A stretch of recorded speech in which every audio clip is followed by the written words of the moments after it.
we are now live. Live and full effect. I'm gonna give people a few minutes before we start.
Okay.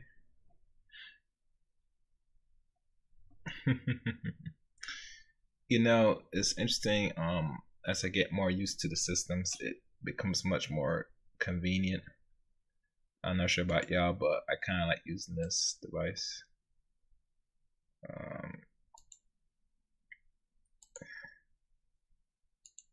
Let me do this.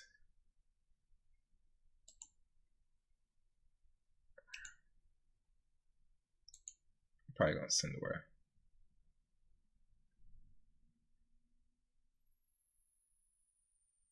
Oh, it looks like I could pin now. Okay, you can now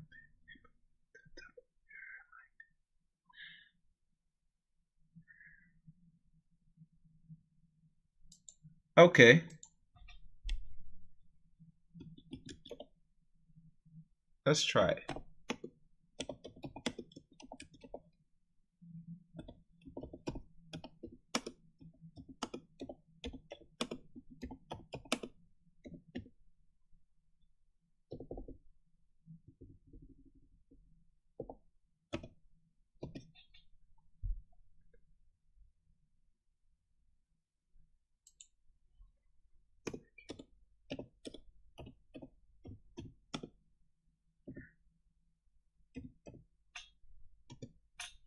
All right, let's test this out.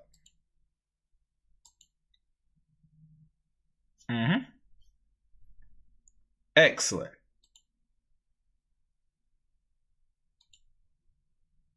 Oh, wait.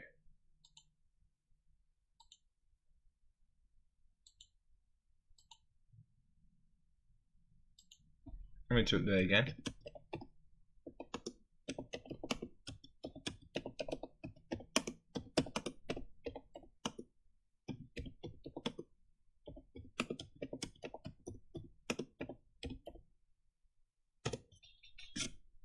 Okay, let's try this again. All right, so I don't have to really do that. I just put that there, and that looks like that's good. That's good enough. Let me do this.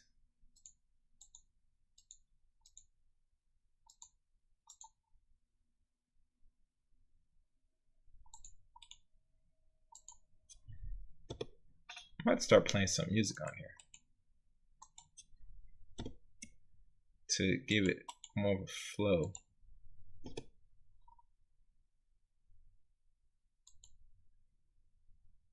Yeah, I might start doing that.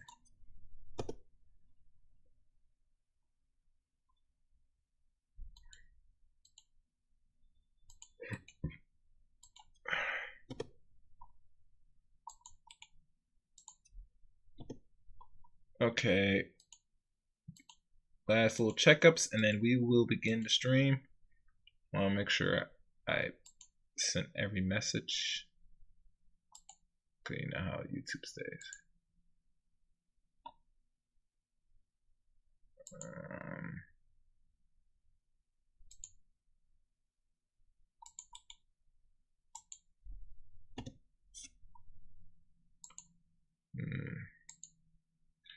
This is very interesting.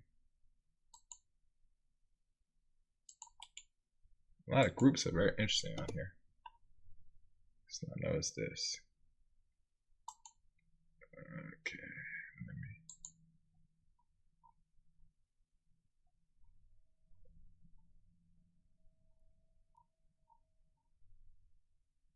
All right, well, let us begin anyway.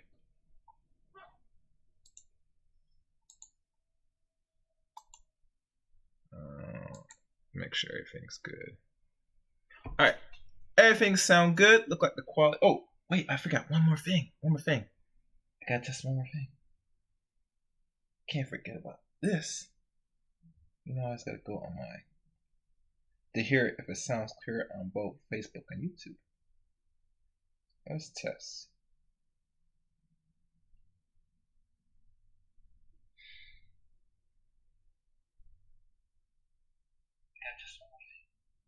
All right, looks like this sounds good on this S.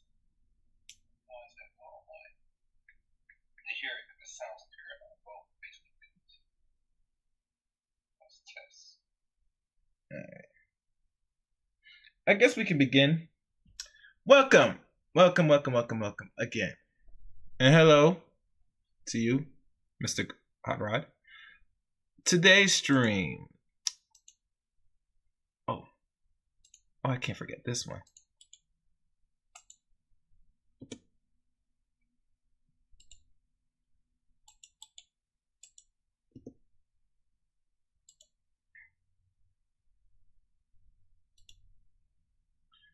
All right.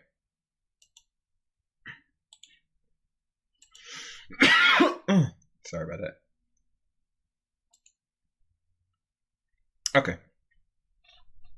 Let us begin by greeting everybody.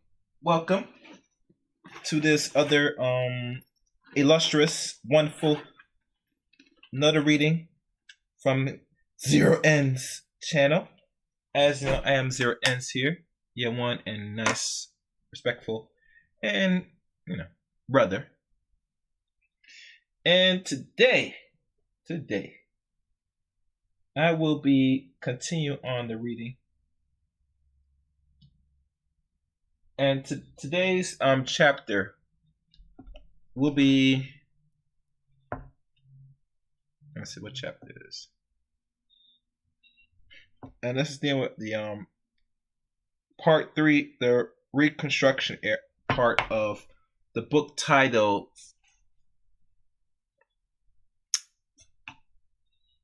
find the name of it. The book titled The Endangered Black Family in the 21st Century. And this is chapter 8, dealing with what we call Who Killed Black Sexuality. Now, this is not a lengthy read, as you could tell from the title, but nonetheless an important read to examine and look into. Like always, during every podcast or live stream, Zero Ends would like to hear from you. I would like to hear and see what's on your mind. Get feedback so far. And as this book is wrapping up, still have a long way to go. I'm probably gonna announce another different book to look into.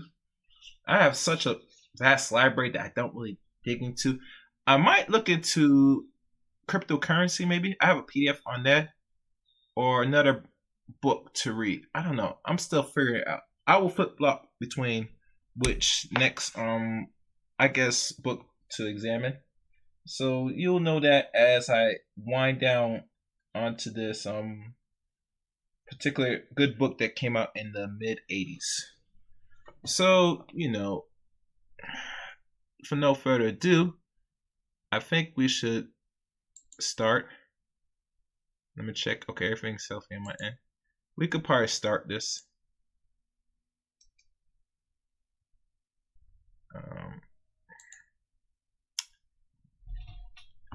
Okay, this is Who's Killing Black Sexuality?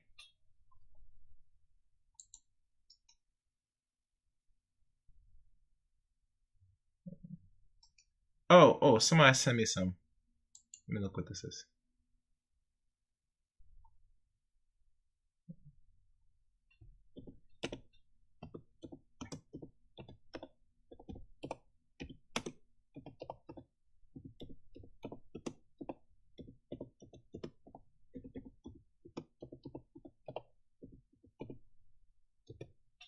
Okay.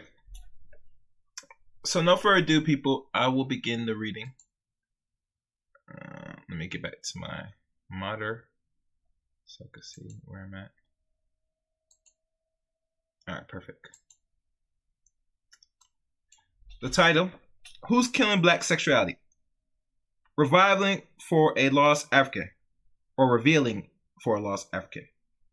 A genuine sexual superiority of black people has been cunning, or what they call trivialized, defamed, and blatantly distorted by white stereotyping, so that people will think that we are walking on the wild side, playing with philosophical fire and daring openly to discuss this historical subject. The sexual superiority of black people is a subject, nevertheless, what they call bartered above prenatal behind closed doors, or prenatally behind closed doors. Like so much unwanted debris secretly beneath the scientific carpet, this deceptive trivialization, as accomplished by white supremacists, long suggests that black males are super studs, equipped with the most gargantuous sexual apparatus, hoping thereby to frighten Mrs. Muffet.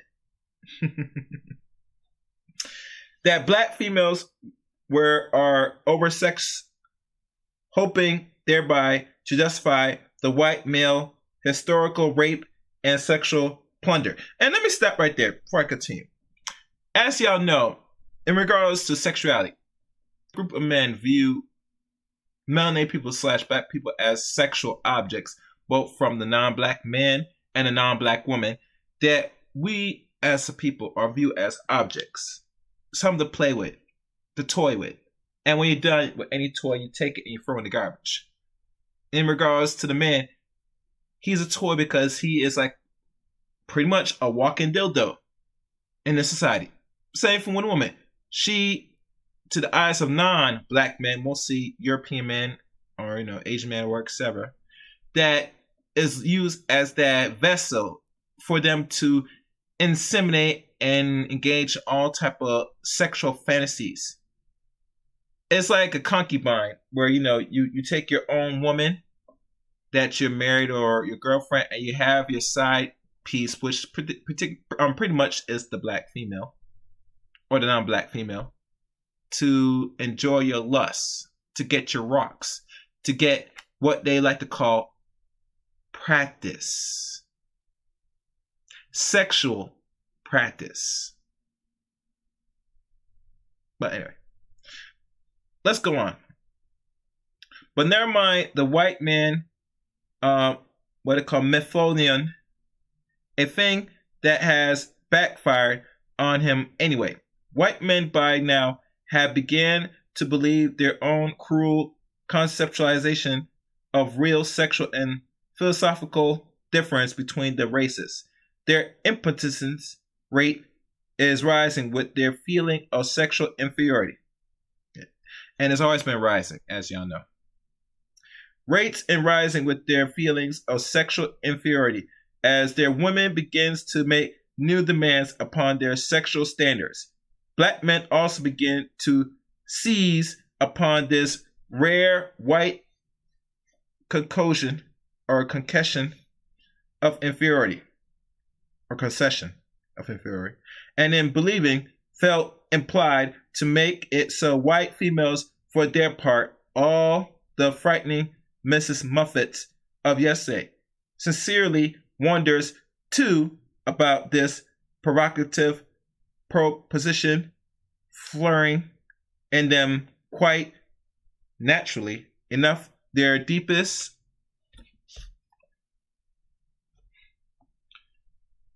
curiosity. And we all know curiosity killed the cat.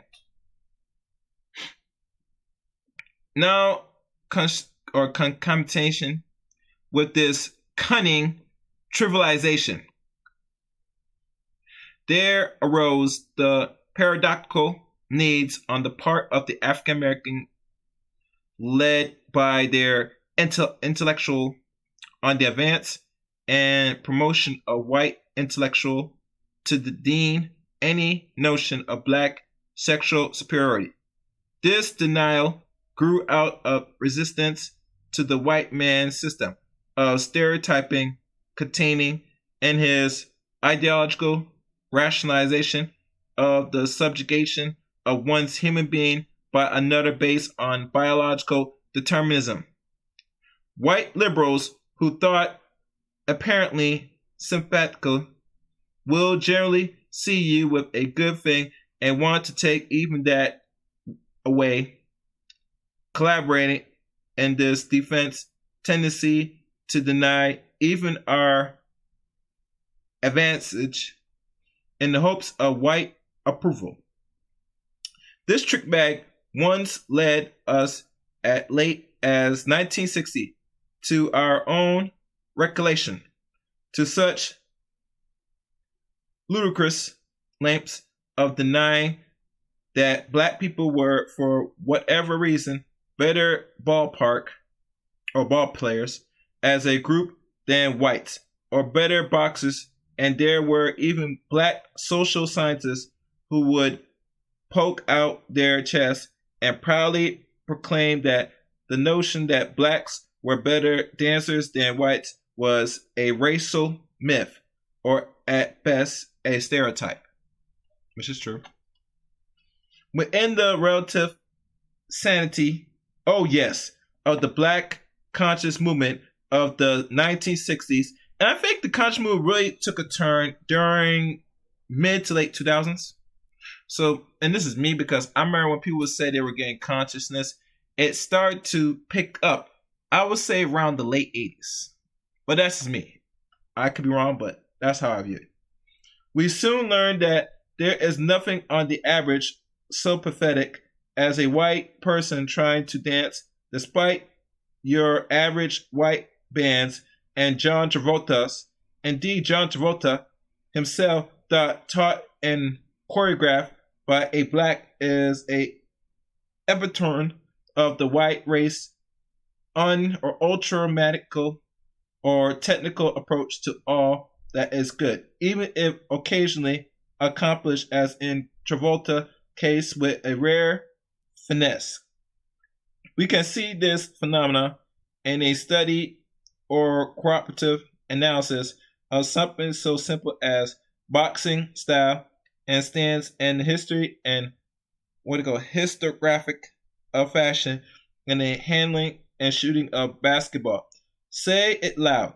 We're black and we're proud, and we know that there is a psychosocial cultural force behind it, but the fact remains that the black male excels in athletics, the black male excels in dancing, and sex is a form of both athletics and dancing. We will need no course in the laws of European logic then to draw our own conclusion about it.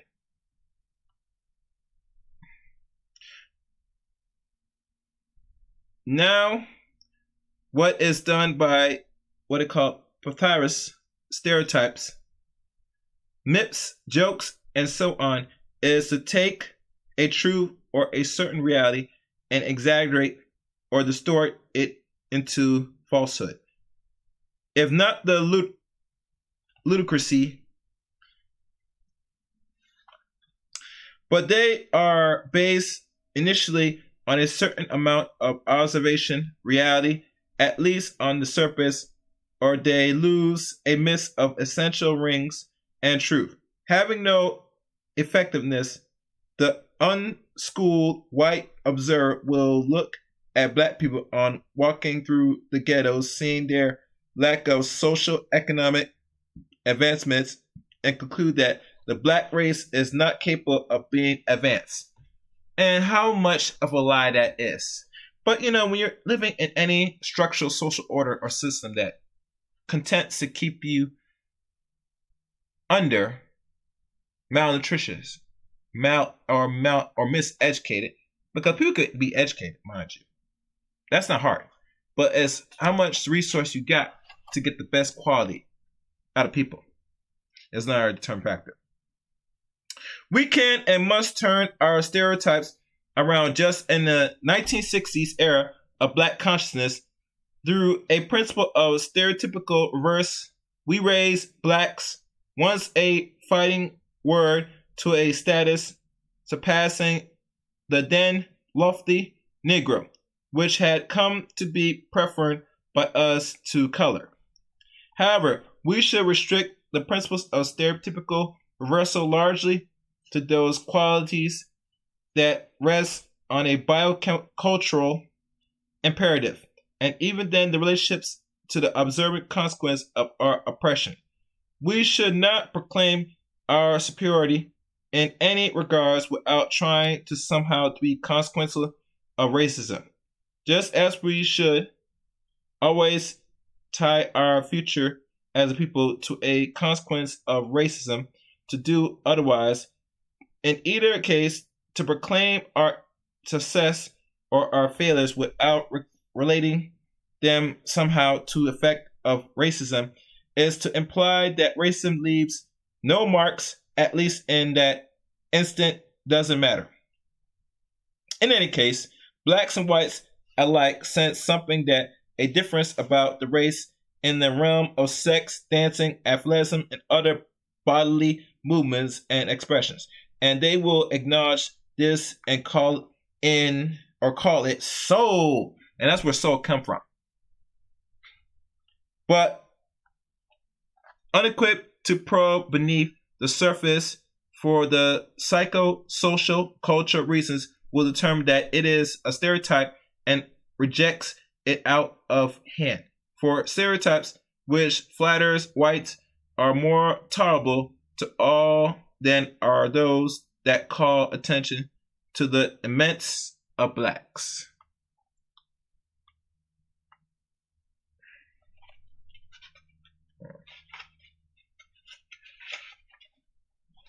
In the realm of sexuality, in particular, the black female stands rejected by racism in her corporeality or corporate reality, in the way she looks, her facial features, and thus an instinctive feminine need to feel desire. And why not? Because most women always want to feel desire from the opposite sex. Normally, when a woman doesn't get much attention, she feels less worth, less value. It's in female nature, mind you. The black woman is propelled in the need to feel desirable into 1,000 secret hurts. And this feminine suffering, the resolve calling strong in a black woman, has through the long dark night and days of the history of her people, subjugation, acrorism, in her mistake by the white man and over-sexualization. For it was that the black woman possessed a naturalized body rhythm, a deeper biosexuality, even in her twisting and turning away from him, than the white man had ever known as the way of the male. He mistook his own sexual inadequacy for something imagined wanting in the woman. The black male blocked in the masculine need for potency, measured in the minds of too many women by his social economic position or potency. For instance, Henry Kissinger and Aristotle Arsenis can be sex objects, but Elroy Roosevelt and Bella Asbug cannot, and Sammy Davis Jr. And Martin Luther King can be, but not Barbara Jordan or Shirley Chisholm or Shirley Chisholm will be implied to overcompensate in the sexual areas. This impulse is manifest not merely in the relative prominence he gives to sexual interest on a daily basis, but also in the importance of mastering the aristocracy of womanizing and the ability to influence his woman's behavior and sexuality, often to the neglect of the non-sexual aspects of this interaction with her. This tendency is on course seen often in white males and may be absent for the most part in many black males, but anything we speak of difference between the races we are speaking. Generally, of a matter of degrees of a difference more in quantitative than a strictly qualitative. Anyway, no, to return to our point, the editor's systematically study of 40 black males and females for a PH.D. dissertation shows black women and hesitating to praise the black male as a social type for anything other than this relative warmth and sexuality. Interesting. Let us not be dishonest, whispering one thing behind closed doors, but professing an opposite in public places. Professor E. Franklin Frazier, the first and the last black individual as of this writing to raise to the presidency of the American Sociological Association, and so for, as we know, the only black person to win the McCleaver's McCleaver Award of any comparable in the field of sociology, reminds us as early as 1961, which is roughly now 59 years ago. In one of his final writings, an article in the Encyclopedia of Sexual Behavior that, and this is what he quote, the sexual behavior of Negroes, like the sexual behavior of all people all over the world, can only be understood when it is studied in relations to the social and cultural context in which attitudes and patterns of behavior in regards to sex are formed. Although it was fashionable then in those pro-black players or pro-black power days to deny any cultural differences between Afro-Americans and whites, we are free now by and by Lord to understand these matters better. Frazier went on to tell how in America, or how in ancient Africa before the European invasion, sexual values were a part of religious values and were associated with reproduction rather than Hinduistic pursuits now weaponized in commercialized pornographics, which isolate sex from its human context while escalating sex into a life of its own, or isolating sex. With over-industrialization, Europeanization in the world, sex has consistently been wrenched away, dissociated from procreation, and accordingly is losing its meaning. Increasingly, sex not only is separate, dissociated from procreation, there is emerged in statements that is anti-procreation, wherein reproduction is invested with tones of negativism on both an individual and a collective plane, so that childbearing, once worthy of a crown in glory, is increasingly something to be shunned and at best accomplished by technically or surrogating intervention. Let's pause for a minute, because that's a long read. I'll say this. Sex is a sport. Sex is used for more of entertainment purpose. And even during the writing of this particular book, I will say recall, even if you do a little brief investigation of porn, it is once said porn is a Eurocentric creation that was far back as, I would say, 1800s and maybe further than that. I remember there was a documentary done by one particular porn star, and she did a little investigation with the history of it, from the first phalluses to all the other sex toys women use to get her nut off. And it tells you the inferiority of the European man, that he, throughout his own glories and his own equipment, could not please his own woman. If you had to create a sex toy, which is like I guess it's a phallus, a dildo, whatever you want to call it, and your woman cannot climax during regular sex or penetration, something's wrong. And the European man knows this. So, like any of his inferiority and his way of not handling his woman, he had to come up and create what we call a dildo. Now, people said women might have created dildo, Europeans back in the time, but if you look really deep into history, it's really shown that it's the European that created what we call the dildo to, I guess, take the load off him in regards to pleasing his own woman. So like I said, he's very inferior in that regards. And to be honest with you, there's no worry for the weak.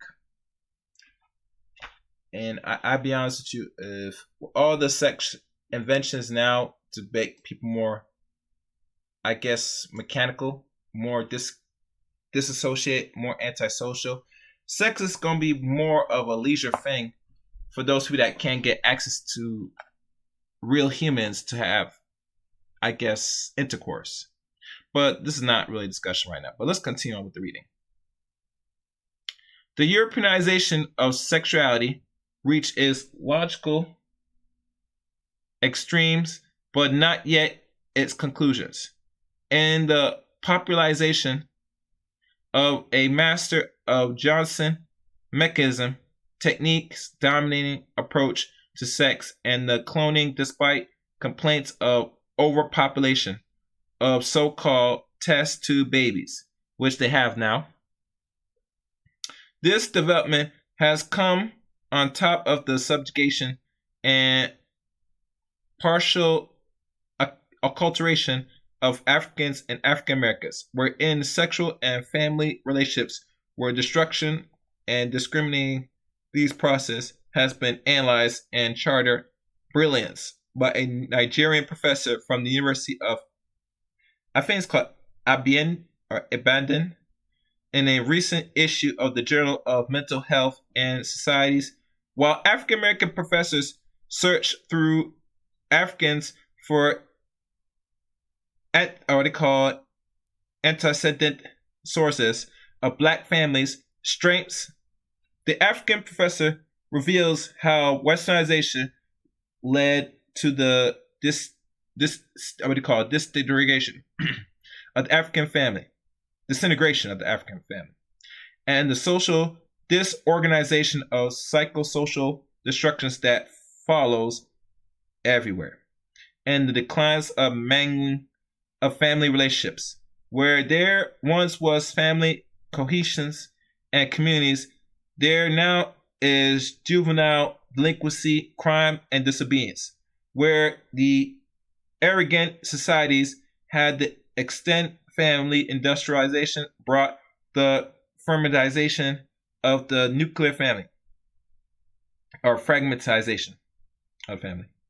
Today, in the post-industrial society, we live in the family further unclear or unclearized, so that a new and still more anthropomorphic family forms emergence through present by without a name or maim.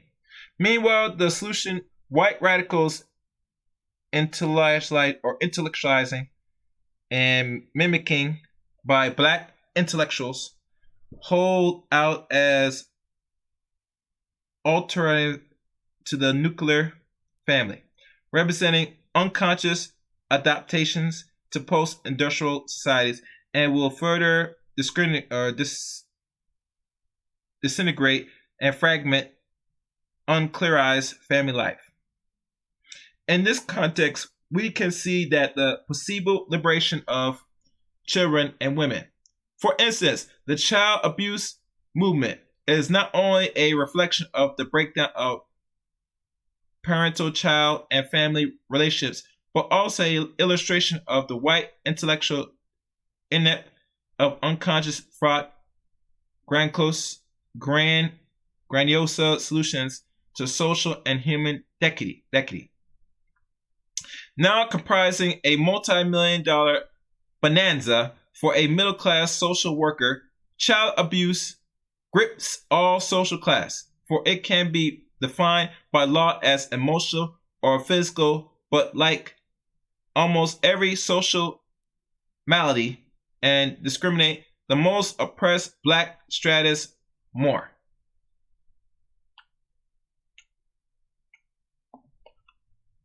By now, many of those parents still with their biological children have grown up themselves, fundamentally unparent, having no models or social learners in the experience of meaningful parenting. They not only feel ill prepared to discipline rear their children, they doubt their childbearing capacities, even their own authorities to discipline and direct their children. At the same time as they have lost the lamp of tradition, they have been lied to disdain and mistrust their own prerogative on which they must depend. Thus, permissive childbearing has not worked for the white middle class either. And even so, we ought to know that an oppressed race above all needs disciplines. Accordingly to the social control of our children has been lost to the state on the level to violate and quantize peers, groups, and dictate the popular culture and group acceptance. On the other, on the higher planes of the agency and nourishing of development. The family and school have all but relinquished the privilege of disciplines and responsibility for child guidance to the agency of punishment and rehabilitation. The courts and judge and police and professionals correction, such as counselors and psychotherapists, studies show the black child above 5 times as likely as the white child to be counseled. Authorities do the instance of help the parents learn how to parent now that what was once called natural enough is a technique, or that came natural. Rip apart from traditional learning and the emulation of one's own parents, rather than assisting parents in resolving their conflict around parenting and learning to feel good and right about that role. The child abuse movement will snatch the child from the home, further disintegrating the family of the disopposition. This is not to say that the rise of the psychosocial society, fast becoming a reliability, is replaced by chemical intervention and drugs, the drug society. is visit alone upon the poor, for it is but a pivot process in post-industrial size and in spiritual coercions. The Philippine Aries and Western attitudes towards death. The attitudes that grip other areas of human existence as well told him once upon a time when a person dies, the body was laid out on a slab in the home. Relatives, friends, communities came and went and mourned and feast ceremoniously together. Then the westernization and the rise of technocratics, the practice grew to separate the corpse from home and family. A technical called a physician administrate to him or her in a hospital setting, eventually pronouncing the individual technically or officially dead. Then another technical called a mortician whisked him to monetary labs to dress him up to look as good as life. Finally, when his loved one had failed to deal sufficiently with their grief, another technocrat called a psychotherapist, a technician in human emotions and relationship, comes in to accomplish that. This condition of over-industrialization, with its stripping of the ceremonial of the social fibers of organic connection of social relationships, had led to the isolation and excessive individualism which historians Christopher Lasch mistaken labels the culture of narcissism. What's that? Let me read that again. This condition of over-industrialization with the stripping of the ceremonial of the social fibers and the organic connections of social relationships had led to the isolation and excessive individualism which historian Christopher Lasch mistakenly labeled the culture of narcissism in the book by that name. So, from what I'm getting at, with industrialization in this environment, it creates more than just a stripping of oneself, culture, etc. It makes them very disconnect to the point when you are isolated, you will operate as an individual. And with individualism, that is labeled narcissism. Now, I'm not sure if I'm right or wrong, but that's what I got out of that reading. And I hope y'all really picked that up between narcissism and individualism.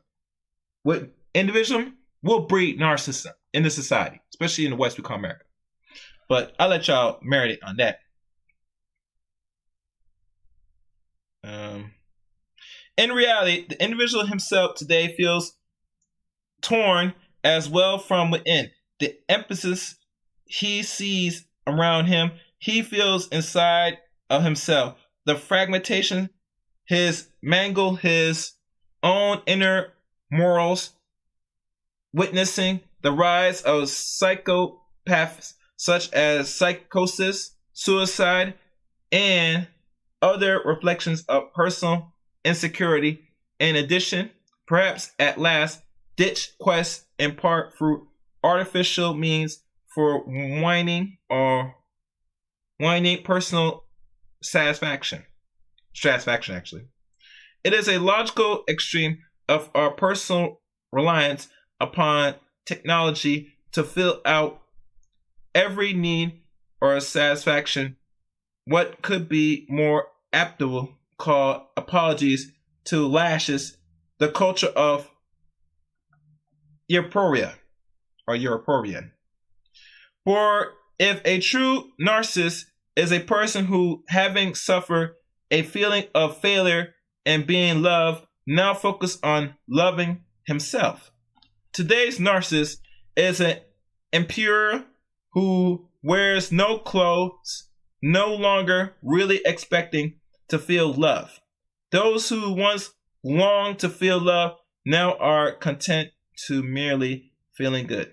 Thus, sex is more and more important to our scheme of things, but produces less and less of any lasting value, serves increasingly no functioning beyond its own sake. A young man says to a woman, or increase a young woman to a man, that he wishes to bring true meaning into her life, but all she cares about is whether he can ring her bell. Women who used to pretend that sex did not feel good now will pretend that it doesn't feel good. Not that women are any special culprits. Here, indeed, this cultural frenzy is even visited upon the children. Yet, having lost the ancient African ritual commissary to the Bar Messiah, for example, by of the Jews, we have no certain way to inform the black boy just when he has become a man. In the context of a toward socialization, many appear to never fully realize that they have embarked upon manhood. Hence, the persistence of a multitude of adolescent distractions extend far into maturity. Notice that the preoccupation with the dance by middle-aged black perennial devoted, it sometimes seems to try to learn the least teenage dance craze. Notice our children of the dark ghettos walk around by day down Main Street or on the bus with translators, radios, pulsating, shaking their booties down to get down that your mama feeling good music all day long. This is for too much in stimulation and undurable by the time they reach adulthood. Cocaine and artificial three seekers may be all they have in the search for personal satisfaction.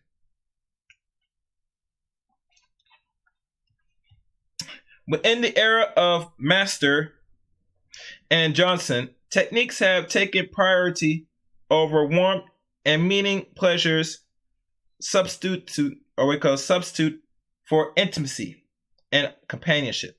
Where we once fell in love, we now make love. Brothers and sisters have all too cheerfully followed their white models into the cold technology of vibrators and other such instruments of sexual satisfaction. Some of the sisters would even boast of giving up on the brothers as a group and preferring to fall back upon the vibrator and even lesser technologies. As y'all know, all this was, remember, this book was written in the 80s. And we always think that when we hear about sex toys, we always think that this is something that black women used to start using like maybe in the 90s, maybe late 90s. But from going through this book now, that is a lot. It looked like sisters have been using the sex toys since the end of the 70s. Or actually 1980, in the 80s. Whatever the case may be, it's not common that women, especially black women in Western culture, in the West we call America, use sex toys.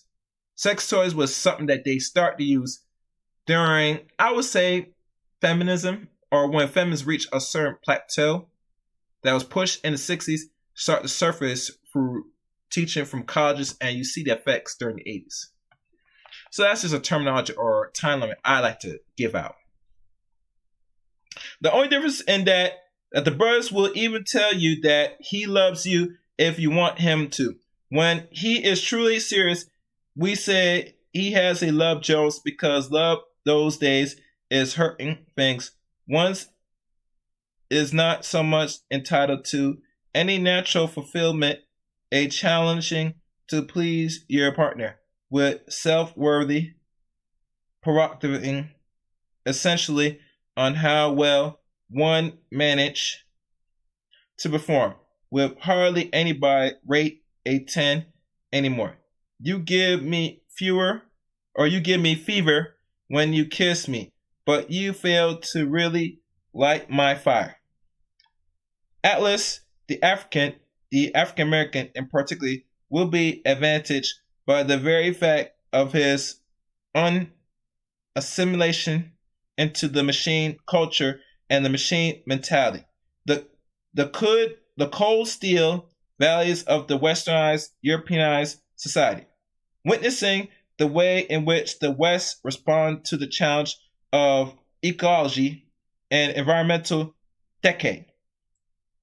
The white race gives priority to the physical and chemical pollutions, beautifying the mountainsides, or we call the mountainside savings of the whales or the bald eagles and the lakes, the what we call curtailment of the smokes and the smog. These simple signals of the more deeply embedded fires black people trapped in the central section of the megapoles are more severely victimized by pollution and the relentless physical ruinization and the chemical overkill that produce it. But we also are more at risk to crowded conditions and their psychological sequencing,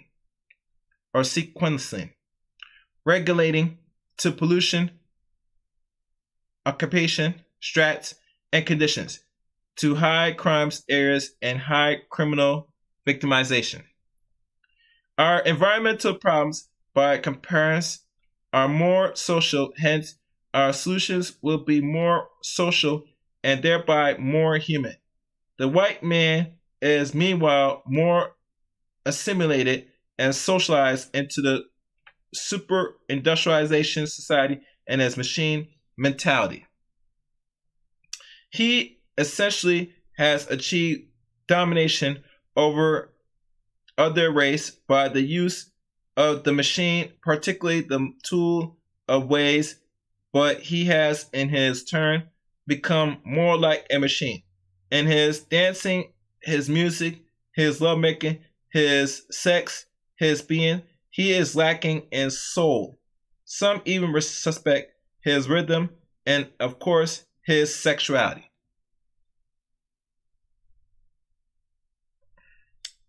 The history of the white man is a unanimous demonstration that man's ability to control, distort the environment, and the end is the things that will trip him up in the process of controlling the environment.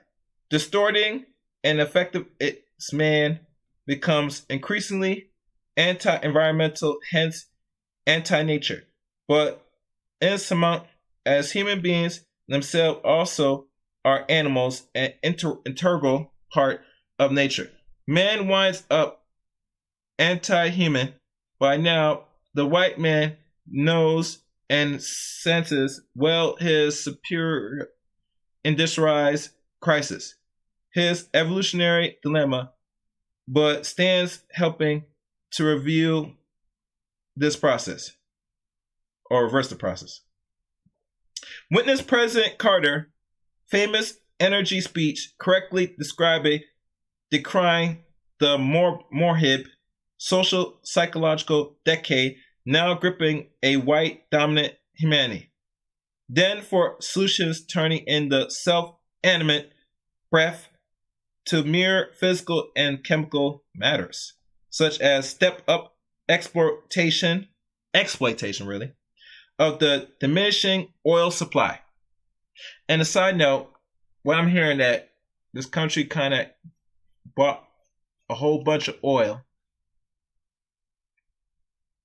And my thinking is because, as you know, America doesn't really have much to trade besides maybe the military might. But y'all can look that up yourself. The black race, the African, meanwhile, has failed to grasp the true implications of his uniqueness, his soul, his social culture, transmission, warmth, and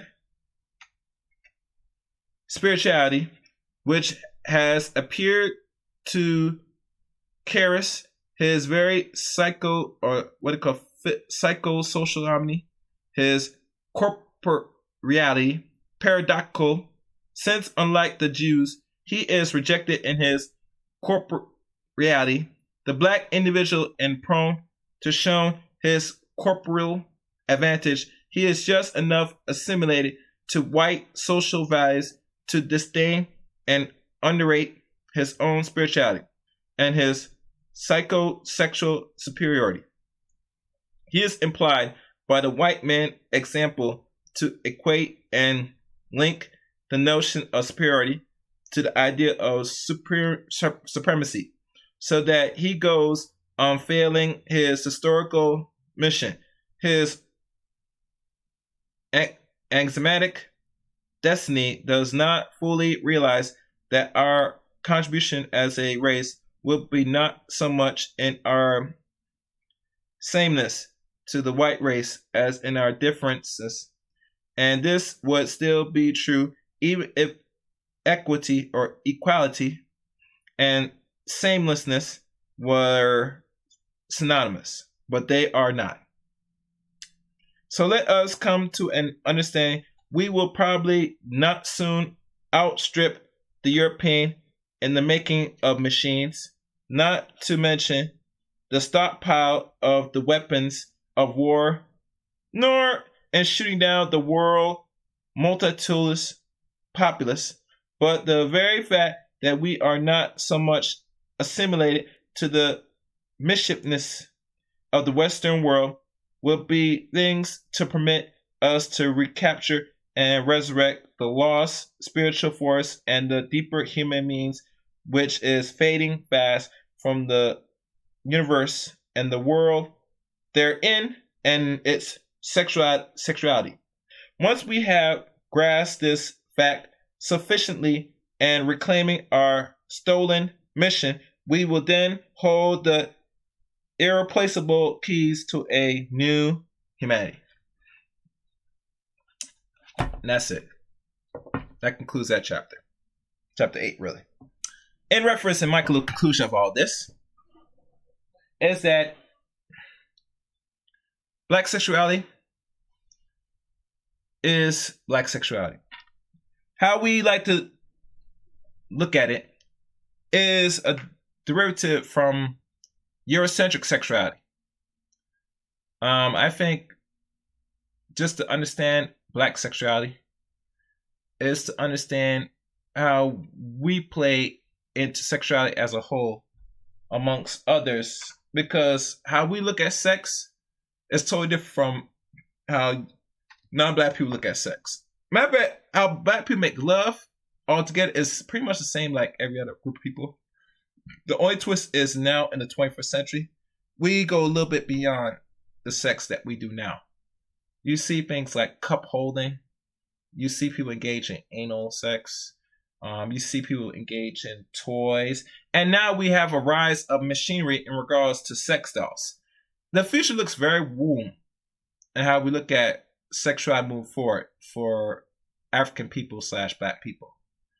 How the future is going to hold up on how we as race going to look or go move forward is going to determine how the West is still intact. As long as we participate in Western culture, thought, and action, you're only going to see a more increase in the madness with this new wave of, I like to call it, technological industrial age or techno age. Because we're beyond the industrial age and we're moving on to a new age, which is technology.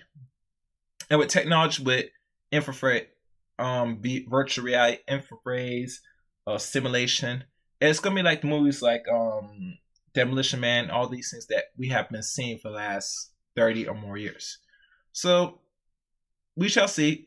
Keep your eye out. You know, there's nothing really new under the sun. It's all that has been revealed and has been revealed to us through the help of media and movies. They tell more picture of what is to come. So I will end it on this note. Thank you for listening. Be on lookout for chapter 9. So thank you again for listening. Until next time, take care.